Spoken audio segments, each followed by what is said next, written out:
All right, good morning, everybody, and thank you for joining us for the last session of New England Chapter Connects in 2023. My name is Tom Modzelewski, and I'm a member of the APWA New England Chapter Education Committee and Public Works Awareness Committee. Today's topic is workforce planning in turbulent times, success stories from navigating turnover. This will be a timely discussion as you listen to a brief presentations from an esteemed panel of your peers, followed by a brief question and answer session. Just a couple of things before we get started.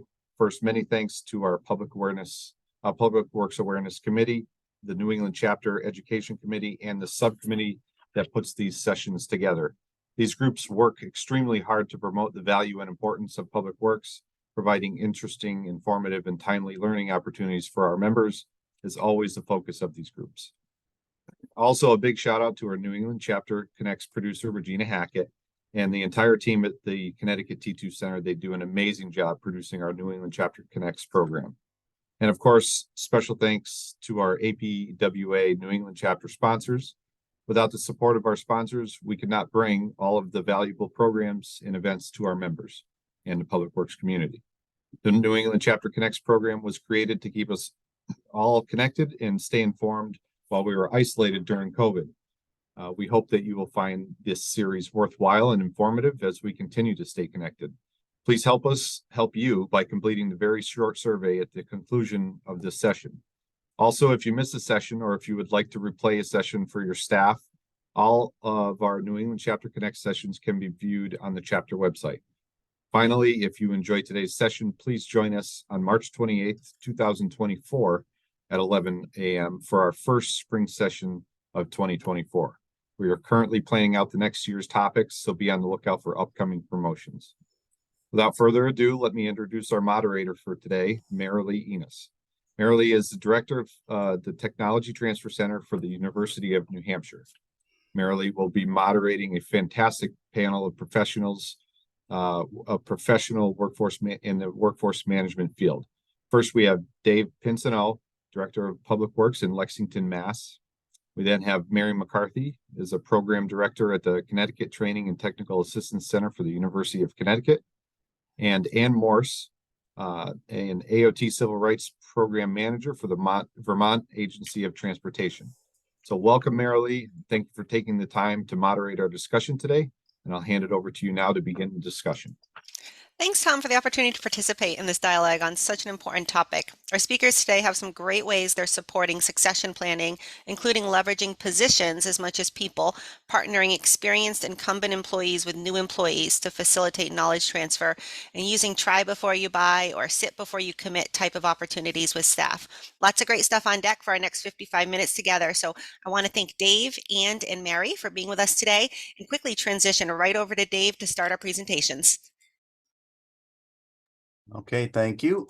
Let me just get my screen all set up here.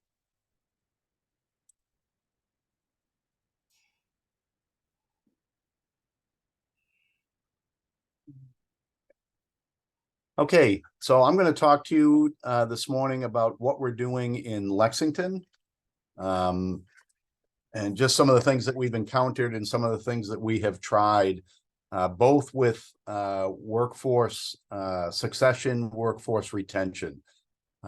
So when we look at the workforce turnover, employees that are either retiring, have reached that age, or employees that, we're experiencing it, that leave for what they perceive as better positions. So, we always want to have our employees in a position that they can better themselves.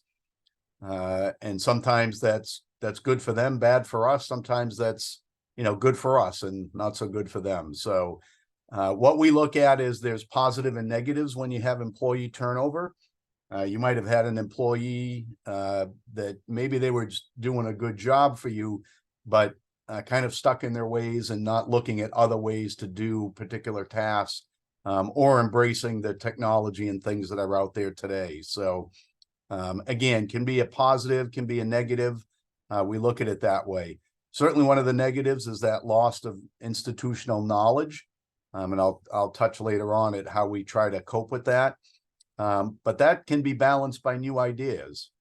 So again, It may be, you know, we've done it this way, we have to do it this way, that kind of thing. But when you bring in fresh perspectives, there may be a better way to do something, or a more cost-effective way, efficient way to do things. You can also, when you're getting new employees, they can be a little more motivated to learn, a little more motivated to accept what, you know, the ideas or things that you have going on. But coupled with that, there's a learning curve. So again, it's balancing those things when you're looking at replacing your people in your workforce. We deal with, you know, there's a loss of training investment. Our union employees, they have to have their CDL and their hoisting license. We provide all of that training in their first year of employ. So if they don't have those coming in the door, we pay for them to get trained and then to get their licenses. We have found, you know, after about a year or so, those people, now that they have their licenses, jump to other communities or into the private sector. So what we've done is we've worked with the union, and we actually have a clause in that if they leave within 3 years, the employee actually has to pay us back for that training. So it's a way to kind of keep them here, learn our system, and be comfortable here. And hopefully we give them growth opportunities. But if they decide to leave, then we do recoup some of that training investment that we have put into those employees. We also then have an opportunity again for new trainings. So new employees coming in, they may think of something that, hey, I could do this task if we got the right training on it. And so it opens up other possibilities. It also gives you a chance to reassess your structure. So whether you're, you know, looking at how you have people in place doing tasks, you may be able to regroup, reform, position grouping, that we don't need to be doing this task anymore with these people. We can assign something different, or we, you know, we can assign other tasks and looking at those positions as you go. So it really helps. It gives you that chance to get a fresh perspective. So people coming and going, where do you find those new employees? You know, we've really looked at in-house, people that have really stepped forward and shown us that they want to advance their careers. We have those conversations with them and then set up training opportunities for them. We can't train everybody on everything, and you know, money can be limiting at times to do those, but you know, looking at kind of what their goals are long term, and how can we provide them opportunities and trainings to help them get there, hopefully with us. But if, like I said, if they have a chance to advance somewhere else, then we want to see people succeed. One of the things that we do with all of our superintendent level positions, our management team, is I've been including them in budget discussions. So they have an opportunity to present their budget to the town manager, then present to the select board, and then be available on town meeting floor to have that opportunity and really expose them to some things that in their day-to-day they may not be exposed to. And if they are looking to, you know, to move up either to our operations manager position or to my position someday, they've got, you know, some of that experience and some of that learning as to how those things are done. The other thing we look at is there are opportunities to change job class. So we had a couple of employees that were looking at other opportunities in our engineering division. We were able to go to our decision makers and say, hey, we'd really like to convert these positions from just your regular engineering position to a senior civil engineer. And that would give us more flexibility in assigning tasks and responsibilities. So it helped us, but then it helped them because that was a step up for them. And we put an investment with them, and now those employees we think are going to be long-term employees here. So it wasn't this huge, you know, $50,000 jump in salary, but it was enough that it showed our commitment to them and that we wanted to see them succeed. So so we've tried different things like that have been successful. Marilee mentioned, you know, try before you buy. So we In our union setting, people that advance, and I'll show you a little bit afterwards, but we give them an opportunity in those new roles anywhere from 30 to 60 days. Gives them an opportunity to try that role, see how it is now supervising people that were their peers before and how comfortable they are with that, but then gives us an opportunity to assess them in that role. So it's really a win-win that we can look at and find the right fit for those positions. I say advertise everywhere. Put the ads wherever you can find them. A lot of people are just online now. So using those sites that do that, we work very closely with our HR staff. The days are gone, I think, when we can just advertise at APWA or New England APWA. You've really got to broaden that search, and even looking for areas that can reach minority populations and things like that. So really broadening that search. One of the things that we're going to be trying in this budget cycle for July of 24 is creating some assistant superintendent positions. What we have found is, as we've replaced superintendents, our union people that are in those foreman's roles, it's a big jump to go from that to a superintendent. So we worked with the union to see, is there somewhere where we can bridge the people that are interested? They would have to come out of the union because we do want it to be a management position, but it would give them an opportunity to learn that role from the superintendent, to be exposed to some of those things that I mentioned before. And we're going to see how that works. We think we have support for at least one of those. We're trying for 2 of them this year and kind of see how that goes. And then we'll expand to our other divisions as we go. But we think that will be a good program and a feeder system to them then becoming a superintendent when those roles are available. The other thing that we've done is we've really had a good feeder program from our stormwater interns, and I'll show you that in a minute. But looking at your seasonal help, are they interested in long-term positions? But they're still in school or whatever for right now, but opportunities. Partnering with those local tech schools, and then, as I mentioned, internships. So one of the philosophies that we've had to kind of change and look at is it's harder and harder, and I really don't think they're out there anymore. An employee that has all the boxes, great attitude, work experience, have all their licenses, ready to come in the door and go. We've kind of shifted we want the right fit, that has the right attitude, the personality, and the ethics behind them, and then we'll train them. We find when you get those people, they're more amenable to training, they're more amenable to pick up. They haven't been in the same old, or in a DPW, and this is how DPWs do it. So we've really had to kind of shift that philosophy as we move forward. This is just, I put an excerpt. I don't expect you to read it all, but this is in our contract that we got in, and this is the 30 to 60 day trial period that then we can observe the employee, and then they can determine, yeah, this would be a good move for me or not. Because it doesn't always come down to pay. We've had a few people get into it and said, I don't really want to be a supervisor, but they were able to try it and determine that, rather than just saying no out of hand. And we've had some people that said, yeah, I can do this. I want to, move up in the organization.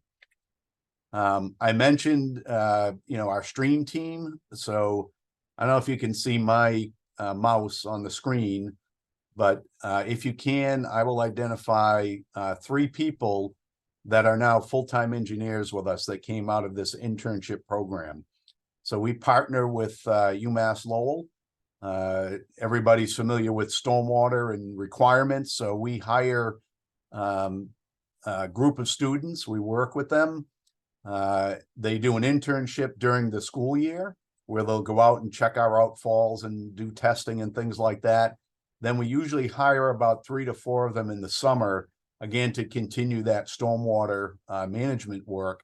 And we've been fortunate that as engineering positions have become available, both through retirement and some people have moved on to other opportunities, that we've had 3 people familiar with our system and familiar enough with the engineering staff that they are now full-time employees with us, and we expect them to be here for a long time. So that's a program that has worked out really well for us.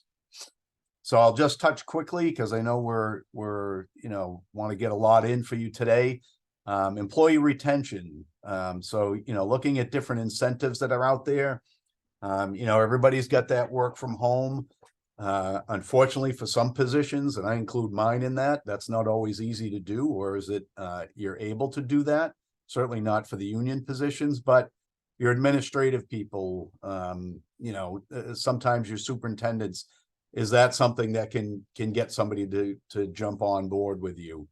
Giving that time off after night meetings, weekend events or emergency events so that they can go and recoup and be with their families, but not have to take vacation or personal time. So kind of working that in. I mentioned the job reclassification earlier that we did with our engineering staff. We also did a compensation and job class study for our union staff. We're undergoing one right now for the management staff. But in that, we were able to elevate 2 different positions. So our mechanics position, we were able to elevate that in pay, which was good for the people that are here. And then people coming in the door, to try to be a little more competitive. And then our arborist staff, we were able again to elevate them because of the nature of the work that they do. So, so that's an opportunity that we have, recognizing the work that they do. And we, being union and contracts and things, we can't always just say, yeah, here's extra money. But we had these compensation and job class studies that allowed us to do that. So that was really helpful. Training opportunities, again, give them that opportunity to expand their knowledge base.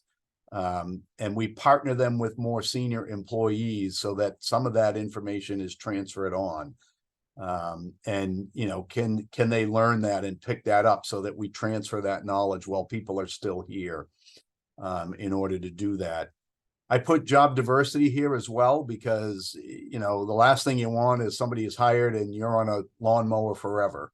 So we try to work the force that maybe that's your task for this year because those tasks need to be done, but maybe next year you'll be on the ball field crew, to take public grounds for an example. Or the next year you'll be on our irrigation crew or something like that.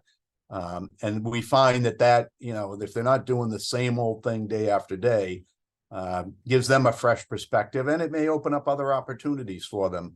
But they find that that's a lot better to come in and do their job.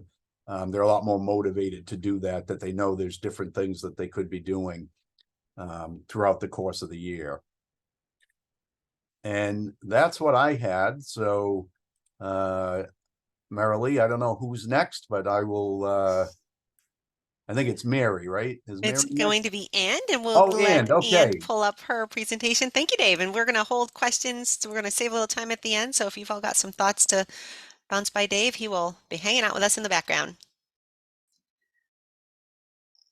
And you're ready to take it away. Thank you.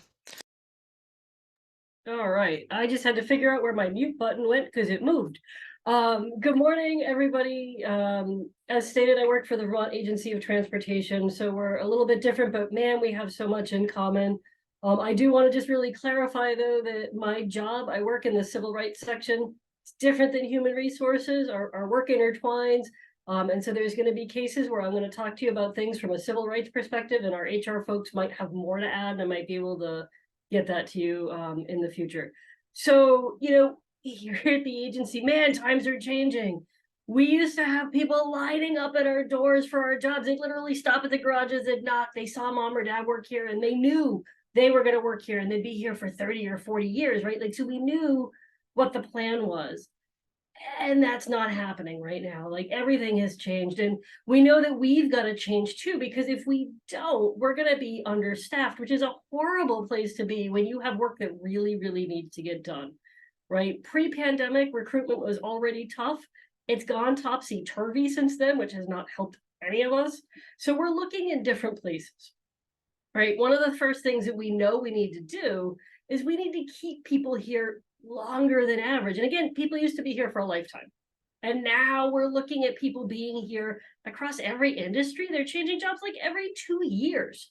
And we've got to make it worth their while to stay, whether it's in the position or in our agency or even in state government, because we're going to win with that. And we can use that additional time that there are here to make sure that we're preparing those next employees who are going to continue to move our work forward.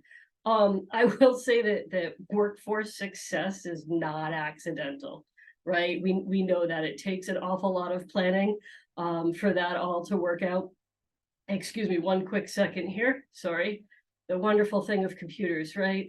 So we know that that's what's happening here. And we actually have a workforce development plan that is strong. It is a 2-year plan. It has all sorts of elements identified in it, what the culturally important things are to our agency, where our gaps are.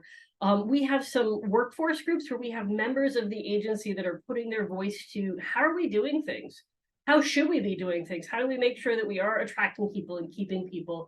And on the screen is actually our first strategic goal. We are here, we want to promote organizational excellence by attracting and developing and retaining a talented, diverse, and engaged workforce, right? So David, you talked about keeping them engaged, moving them around, giving them different opportunities. We also have found that to be something that's really, really important. We have some tools that we have to be able to leverage to succeed. And we're really lucky here. We have those resources. We have an internal training center. It's headed up by Christine Hetzel, our Director of Organizational Development. With our training center, there are a lot of programs that we have that we can help retain our staff and grow their knowledge. We have knowledge transfer plans that they oversee to make sure that we're preparing for the departure of key staff. We want to capture that institutional knowledge. And again, people have been here 30, 40. I've got one gentleman who's been here 58 years. The next person that takes that job has to change their name to his name because it's been him for so long. We have job shadow and mentor programs that allow our current employees to learn from each other, to try out different things. We have cohort-based programs to help develop the next supervisors, leaders, and managers for our agency. We want to make sure that everybody has their own path. And I know, Dave, we probably have people in our workforce who would jump at the fact that they could just do lawn care all year, every year. Right. And so we want to make sure everybody has the path that works for them. We have individual development plans, and we can work between our training center and their supervisor to make sure they have the resources they need in order to do that. We invest in them, right? We know that retention is necessary, but let's take a look and see where we are, right? Before the pandemic, we were at a historic unemployment low, right? We were at 2.1% before the pandemic. And after, we're now at 1.8% unemployment. There are not lines of people waiting for our positions, which is a big change for the people that have been here for a really long time. And I'm sure that you are feeling this across every industry, that it's hard to find people that are looking for work. There are fewer people competing. You know, you can't just advertise in one spot. You can't go with the tried and true. Not only that, we need to keep them here. And we showed 70% of our voluntary terminations are within 5 years, 30% are within a year, and 21% don't even complete probation. So our probation period is 6 months. If we can't keep you here 6 months, that's a really expensive proposition for us to just continually turn over staff. We have, like Dave, we provide CDL training for folks. Our entry-level drivers need to be able to get their CDL, but we provide that class time, the seat time, all the support they need in order to do that. We also have a clause in our contract that says that we can recoup the money if they leave. I don't know that we've ever used it. And we've had some discussions about how do we want to do that? And there are times we want to let people out the door, right? Regardless of the training. Additionally, we're a really small state. So even if they leave us, if they do go to our local town, if they do go to the next region over, they're coming back. And we're going to get to work with them again and again. So we still feel like it's a worthy investment to have people out there. So, you know, we're kind of in a tough spot. The economy and the workforce is in a weird spot. We acknowledge that. We want to keep these folks.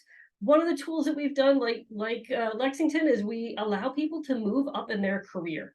So a lot of our jobs are in a ladder, whether it's an engineer or a technician or a maintenance worker, where they can build those skills and experience. They can build the credentials that they need, and they can upgrade their job without having to interview or go somewhere different or have a different supervisor. And we also make sure that they can stay in the technical side of their job. They don't have to become a supervisor to move up. Because as you all know, there's some amazing technical people out there who are not good supervisors, and we don't want to make them feel like that, right? Like they have to. At the same time, we're focused on who's coming in the door, and we are part of our community, right? So nobody's going to work here if they don't know what we are, what we do, who we are, how to find us. We are out there everywhere. We're at Touch a Truck events. We've had Halloween giveaways, open houses. It's not just kids, right? We are reaching out to adults. We're working with our workforce partners.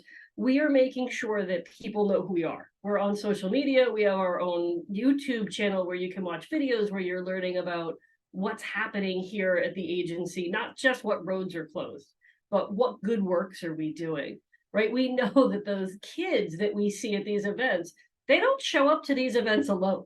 Right. So a lot of times I get a little bit of grief from folks about, well, 3 and 4-year-olds aren't going to be driving our truck. Well, they will be in, 15, 16 years, but they didn't walk here. Their moms or dads are interested in these vehicles. There's a reason they're here. Let's capitalize on that. And it's amazing. We end up with teachers and bus drivers that brought students somewhere coming to work for us seasonally or then year round. So we spend a lot of time on youth programs. It's one of the most fun things that we can actually do. We run a summer camp. It's a free summer camp. It's both residential for high school and day camp for middle school. We partner with folks, and we have opportunities for folks from underrepresented groups like women to see what we're all about. We have community-based learning, like we're working with the high schools, but it's not just bringing them to us, it's bringing us to them. We have panels there. We'll help them with their mock interviews, right? We are taking part in these communities that we serve. One of the really big things that we started was this intern maintenance worker program. We identified that we were losing high school students because they were finding employers or co-ops, and they were building loyalty to those groups. And again, that whole working under a contract, collective bargaining agreements, our job specifications were written with things you had to be at least 18 to be able to do. So to hire somebody under 18, we had to write an entirely new job specification. And we had to make sure it was compliant with child labor laws. And then we had to make sure our supervisors knew what to do with it. So in 2018, we launched our intern maintenance worker program.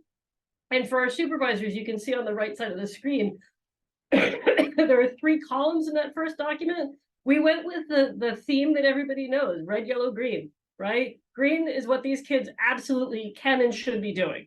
And it's beyond the stuff that helps them. It's the stuff that helps us and helps them, and is going to make them better people and better employees no matter where they go, right? The red stuff is absolutely no way, no how, should never be done. Not by folks of this age group.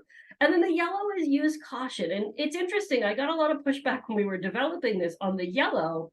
But then I looked at our supervisors and I said, you use caution with any new employee. You don't just hand them the keys to the truck and say, see you later. So this is the same level of caution, and not all 16-year-olds are the same. Not all 40-year-olds are the same, right? We're going to use that individual judgment. And so we still let our supervisors have some autonomy while staying within the rules. This has been a game changer. These kids that used to go work for a plumber or a construction company are coming to work for us, and they are being enveloped by the teams that they join in a lot of cases, and they become one of us, and then there's no other place they want to go when they graduate high school. The neat thing about bringing in teenagers and young folks is they haven't already gotten a mortgage. They don't already have debt. They don't already have all of this. And so because government is a marathon, not a sprint, it's not always the most cash at the beginning, as you all know. Getting that loyalty, the training, the investment early before they need that money. And then when they're ready to move out, they're self-sufficient and they are ready to go, which is an amazing thing. We are reaching out to those underrepresented groups. We partner with whoever we can in workforce development that's going to help us. We know we're not going to have that line of people at our door, so we need to go find them. We need to look in different places than we've been looking. For us, that means we're partnering with groups looking at women and minorities and those with disabilities. We're including civil rights as part of recruitment, which is a great thing because we can put that diversity and inclusion lens in everything we do, from job fairs to interviews, making sure that supervisors have the tools that they need so that when we bring people on board, they're successful. Some of the partners that we've used are local advocacy groups. We have used our strategic workforce development partners. We've used CDL schools, right? So those people that went off to get a CDL, we managed to send them job listings and we get folks from them. Vocational rehabilitation, the state office of the Department of Labor, the Associated General Contractors. We've got Vermont Works for Women. We've got all of these groups that are helping bring us folks, and they get to know who we are and what we do, and they become our advocates. They go out into the world and they help recruit for us and talk about what do we have to offer. I have a couple more slides of some really cool outreach events that we've done. We're just everywhere, right? Colleges, high schools, down to daycares. We are in the community wherever we can. We're also blessed to have some federal programs that are housed in the Civil Rights Office. There's an overarching program called Employment Diversity in Highway Constructions. It includes a few elements on the job training, CDL subsidies, training subsidies, where federal highway is looking to expand the diversity of highway construction personnel everywhere. And so part of the bidding process for our contracts includes some on-the-job training hours. Our office oversees that, and it's looking to expand the number of women, minorities, and otherwise disadvantaged individuals into this field. And the thing is, we're all looking for the same workers, right? And we could sit here and David talked about people going to the next town over and seeing the grass is greener somewhere. I don't want to arm wrestle with y'all every day over every employee, and I don't want to tug them back and forth. It's really expensive to hire people. Not everybody's looking for the same thing. I want them to find what's going to work for them, what's going to make them happy. And, not only am I going to see them in these kinds of conventions, am I going to see them sometimes on job sites, they're my neighbors and they're my taxpayers. And if they have a good job where they're earning money, they're paying taxes, which lets us do our programs. If they didn't want to be here, that's fine. We will find the people they do. While they're here, we're going to give them all of the training we can so that they take that with them wherever they go, all of the best practices that we want them to have.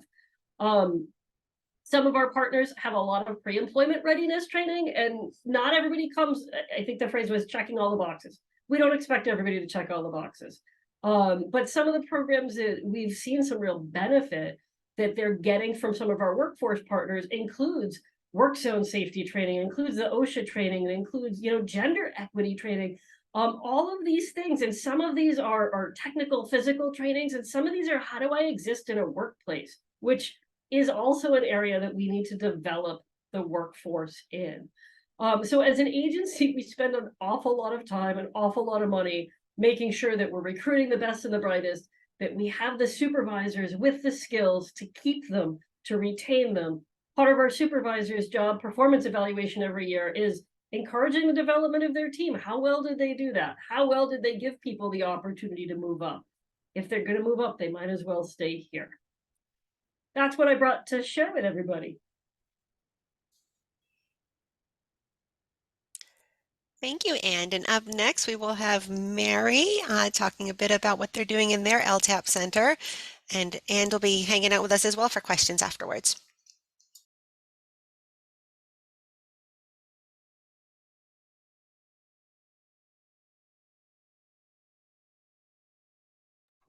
You're muted. Well, Rusty, it's been, I don't know, a whole week since I had to do this. So happy to be with you all today, talking about this very important topic. We do our own workforce development at the T2 Center, but our primary mission is to provide training and technical assistance to you all in your efforts. So we have done quite a bit in trying to get you the tools and the resources that you need in order to do your jobs and keep your teams running. So, we talked about succession planning and workforce development, about identifying those critical positions and developing action plans. And I know if you're like me, you're sitting here as a supervisor thinking, yeah, that all sounds great. And those are some good ideas. Like, how do I even make this happen at my organization? How do I, where do I go for some of this? And So, there's a lot of parts to developing a workforce development program. We heard and talk about onboarding and kind of, recruiting. And then, we heard about talking about professional development and taking those folks that we have and developing their skills. Something I'd like to add to that is about that recognition, making sure that we make sure that our folks feel seen and heard and valued.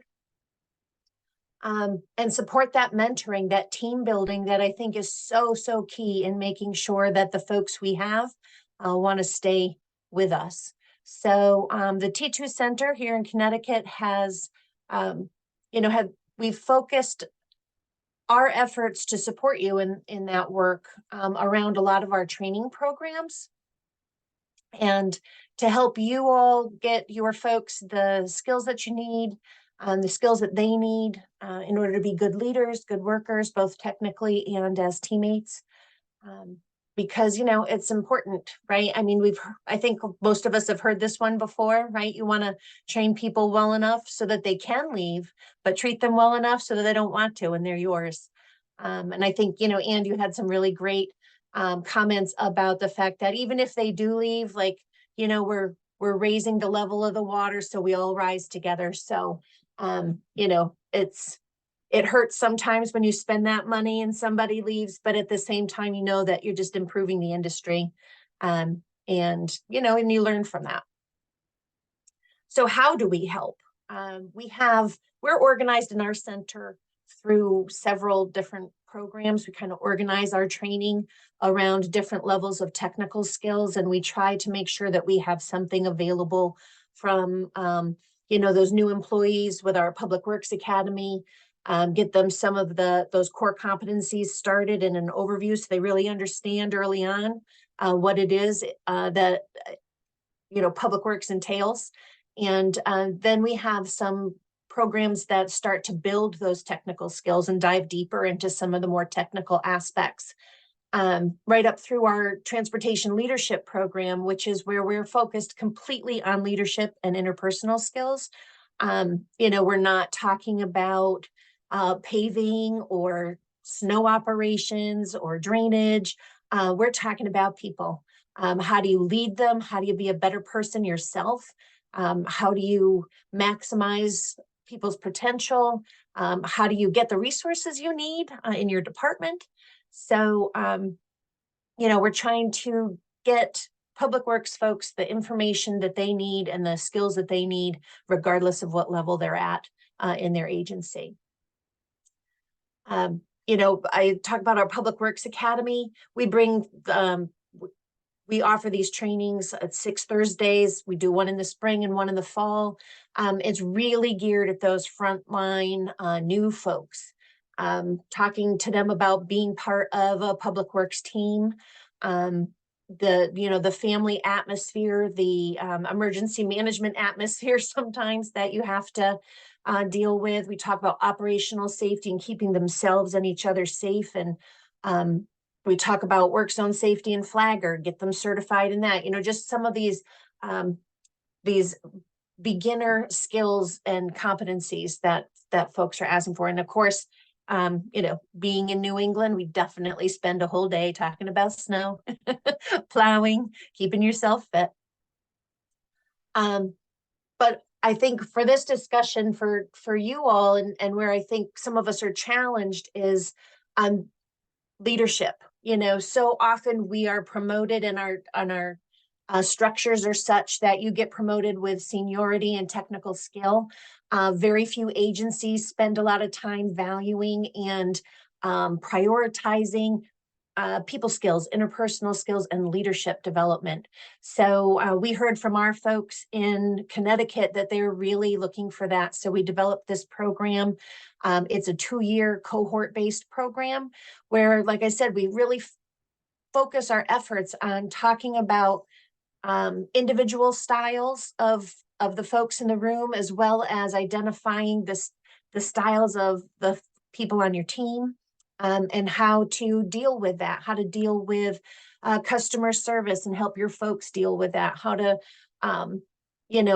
manage your team and maximize their efficiency and productivity, but also their camaraderie and morale, because that's so key. They also have to do we call it a pay it forward now, but a project where they have to take what they've learned and really apply it, give themselves some opportunity to take a look at their operation. What can they do to improve things as leaders? How can they help their team? So we really force them to focus on themselves and their teams through this program. So once you sign on, Donna, our executive director, and I, and now Regina, really work closely with this group and help them identify opportunities and develop their skills. They also have to take 2 electives. So, it's a total of 9 classes over 2 years, but it really is a concerted effort that they're undertaking to improve themselves as leaders and improve their teams. Through that program and through the skills that they learn through that program, hopefully they're learning to engage their employees and keep their employees engaged through the Public Works Academy and participation in that. You've got the new folks who are learning some of those technical skills and base competencies. And so, the goal is to have engaged employees who are recognized, who feel satisfaction with their jobs. They feel like they're being communicated with and part of the group. They see opportunity for themselves, and the pay and benefits, we're stuck on that, right? We only have so much control. I love hearing what Dave talked about with working, diligently with his union and with his administration to try to find ways to improve those benefits and make sure that they're on par with the folks around them, and that they have opportunities to develop in that way. But really, things that we can all control, regardless of those external benefits, are the culture that we instill at work, the opportunities for growth, whether it's, moving up and having a promotional opportunity, or just learning a new skill and feeling more a part of the team. We can engage our employees, create healthy teams, and hopefully retain them. I think that was, we only have a few minutes, and I want to get started talking about, what you all think and questions you have.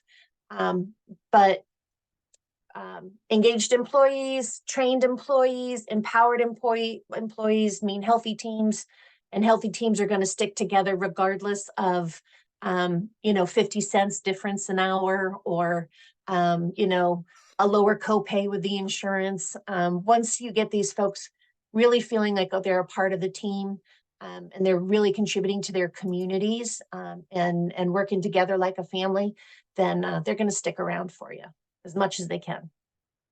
So that's what I have. Excellent. Thank you, Mary. And thank you all so much.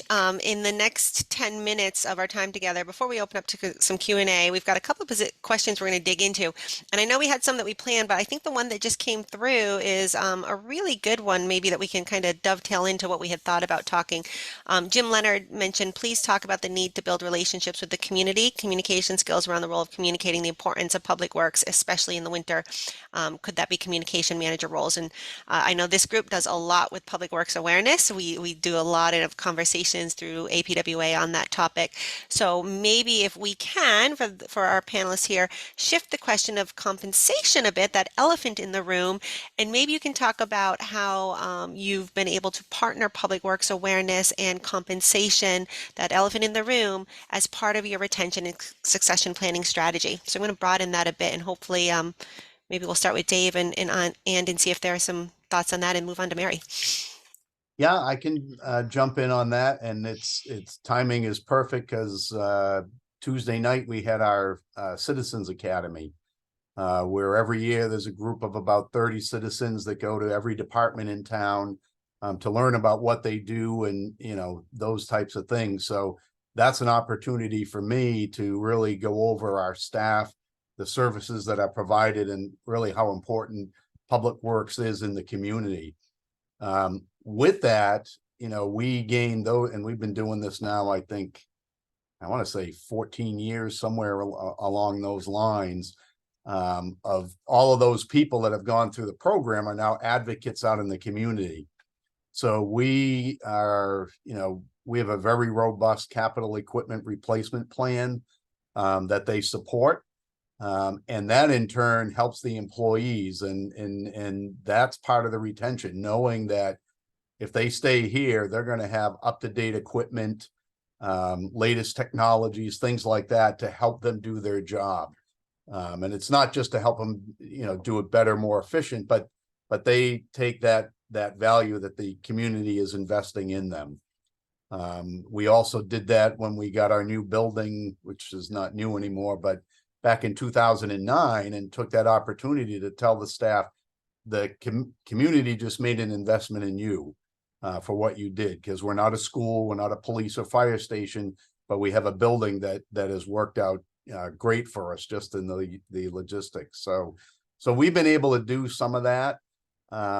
It is supported when we did that class and compensation study, the things that they do in the community, it was easier for the select board and the different committees and then town meeting to ratify to put those changes into the contract. So I think the more that you can get your message out, any way, shape, or form. We do a monthly article in one of the local publications on public works specific. So we put topics in there, we highlight staff, we highlight projects, things that we're doing. So anything you can do in that regard is helpful.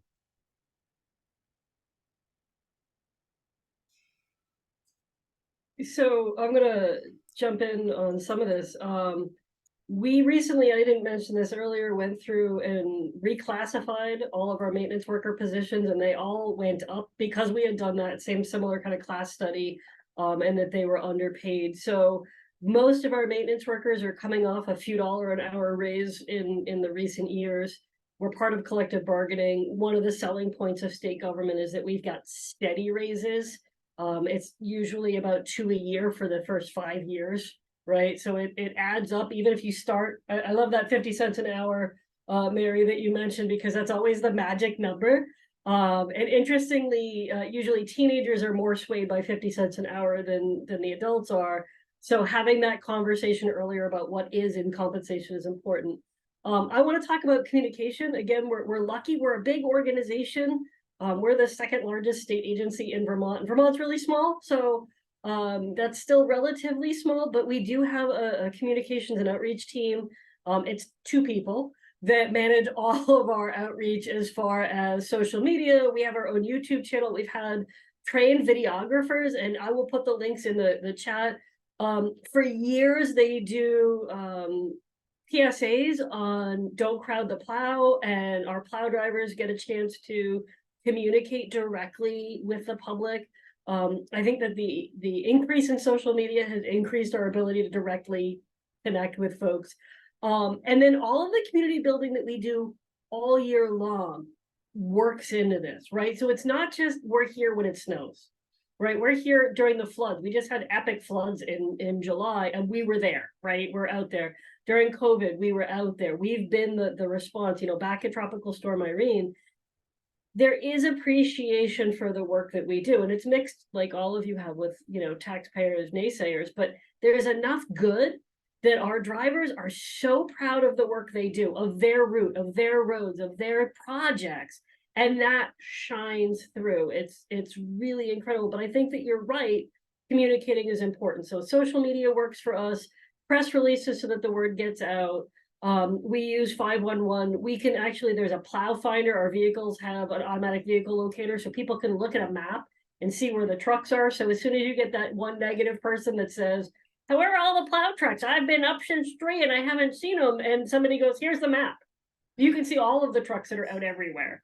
And so sharing information just broadly, transparently, regularly builds that trust with our communities. Excellent. Thank you, Ann.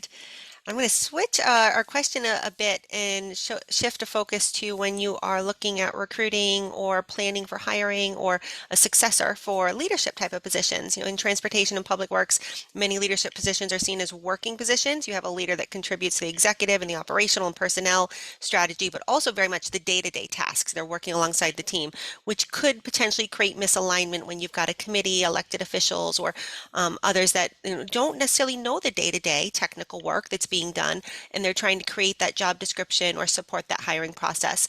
So I would ask, what in a quick minute or so, what practical advice or suggestions do each of you have for succession planning in those leadership, director, road agent, CEO type of positions in our organizations? So one of the things that I had mentioned was we're looking at those assistant superintendent positions to try to help the union workforce make that jump into more of the management roles if they want to do that. The other thing is, again, trying them in those positions so that, having those things in the contract to allow us to do that, and leading that.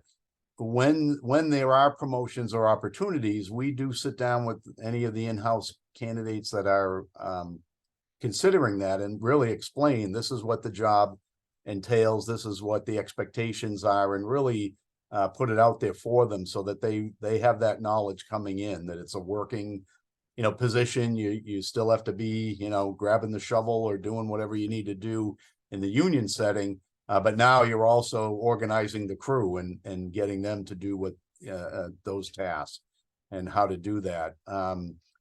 For the superintendents, it's most of what they do is the day-to-day, where the crews are, what tasks they're assigned, what needs to be get done that particular day, or planning for the week, and trying to bring them along in that way on some of the other things, the communication part of it, the technical part of it, the meeting with committees and things of that nature. So a lot of that goes hand in hand.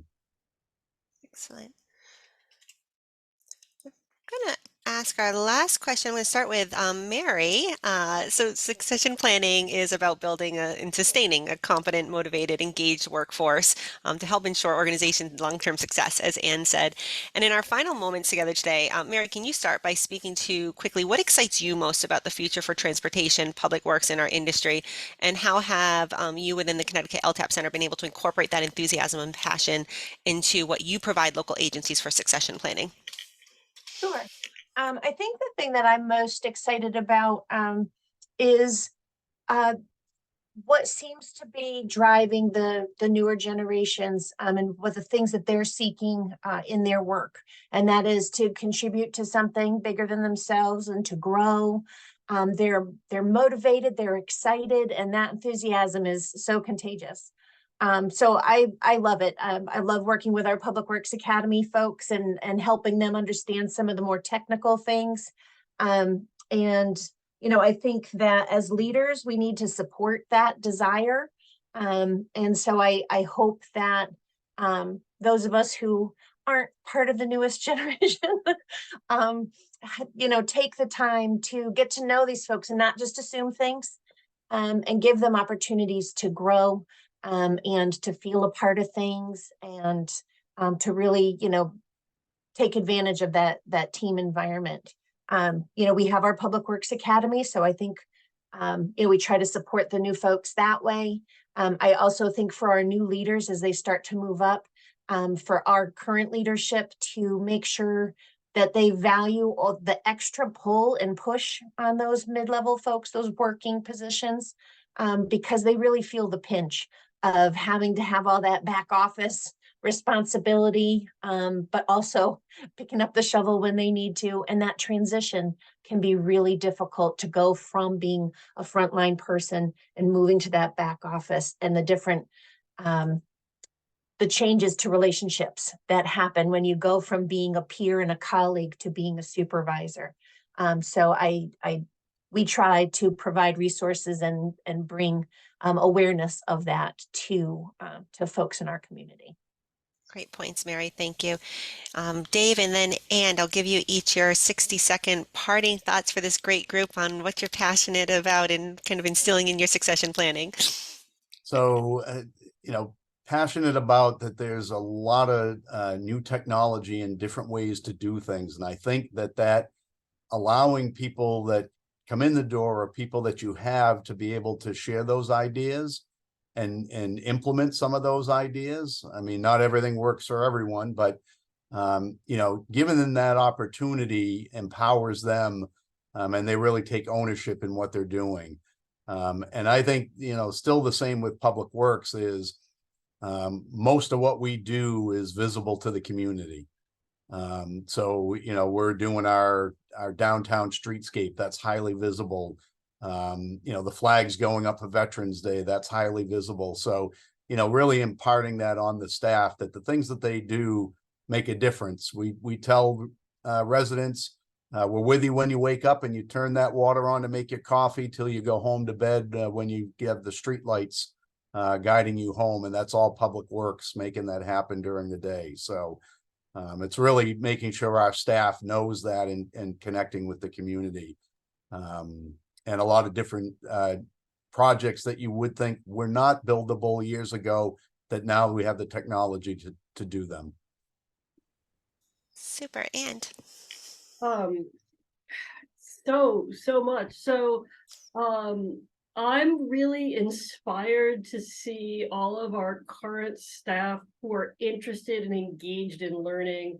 Our Transportation Leadership Institute and Emerging Leaders program last year had twice as many applicants as we had slots for, right? Seeing people step up.